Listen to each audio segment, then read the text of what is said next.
बिस्मिल्लाहिर्रहमानिर्रहीम। अस्सलाम वालेकुम। मैं ज़मान बलोच अपने चैनल फ़ाइट फॉर राइट्स तरफ से हाजिर खिदमत हूँ। आज मैं बात करना चाहता हूँ MQM पाकिस्तान की सियासत पर।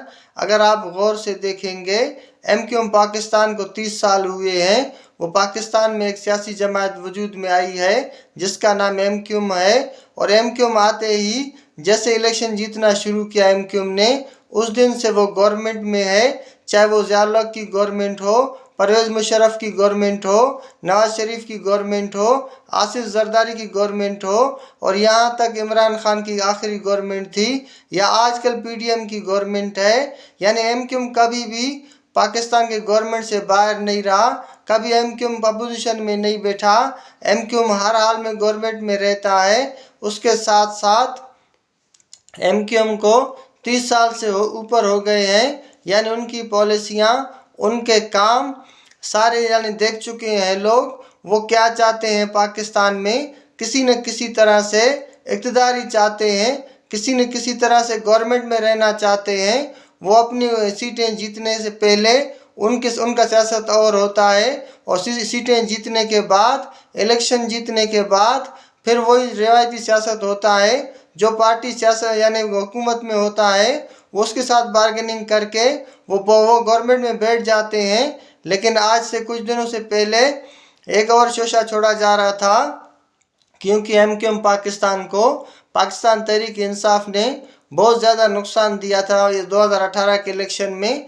यानी 22 सीटों में से MQM हमेशा 20 सीटें जीती थी या 21 सीटें जीती थी। लेकिन इस इलेक्शन में 22 में से 15 सीटें पाकिस्तान तहरीक इंसाफ जीत कर गया।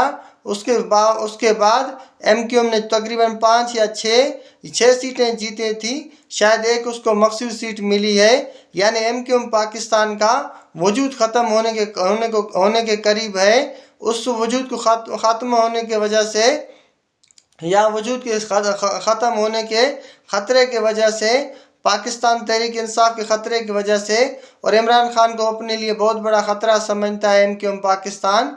क्योंकि MQM पाकिस्तान को कराची में किसी ने भी टफ टाइम नहीं दिया, किसी ने भी उसके खिलाफ खुलकर इलेक्शन नहीं लड़ा। कभी बोरी बंद लाशों के ज़रिए MQM सर इक़्तिदार रही, कभी अपने ज़ोर ज़बर ठप्पों के ज़रिए वो हर हाल में इलेक्शन जीतते थे। लेकिन PTI ने बहुत सख्त कैंपिंग किया, PTI ने बहुत सख्त यानी बातें की, MQM की सियासत को खोल के रख दिया।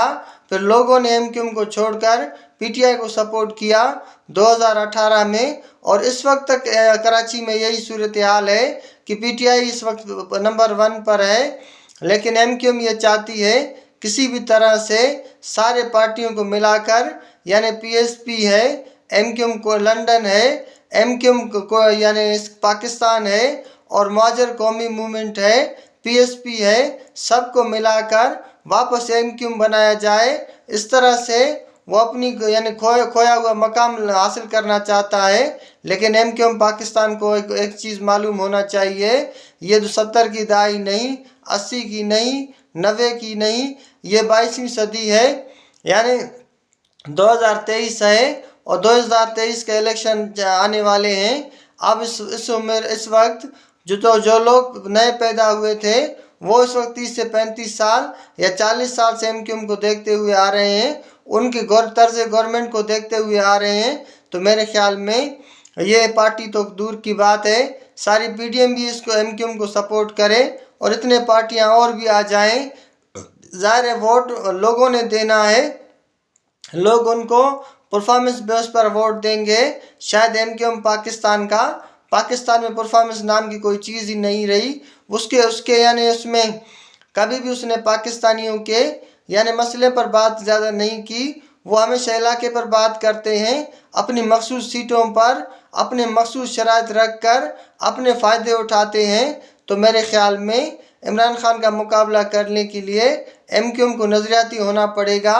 10 से 15 साल एक सख्त मेहनत करना पड़ेगा, अपनी नए सिरे से पार्टी बनानी पड़ेगी, अपनी नई पॉलिसियाँ लानी पड़ेंगे। फिर उसके बाद MQM ये दावा कर सकता है कि कराची MQM का है। लगता नहीं कि MQM इस तरह कुछ बंदे इकट्ठे करके या पुरानी पार्टी को वापस जोड़कर वो वापस कराची पर इक़्तिदार हासिल कर ले, यह मुमकिन नहीं। अगर कराची वाले लिखे पढ़े वोटर हैं, अगर MQM को वोट देंगे तो सिर्फ और सिर्फ उसको यानी परफॉर्मेंस बेस पर देंगे। अगर आप MQM का 5 साल तो इस 2-2.5 साल को तो छोड़ें, अगर MQM के 15 साल परफॉर्मेंस को भी देखें तो वो कराची वालों के लिए ज़ीरो है।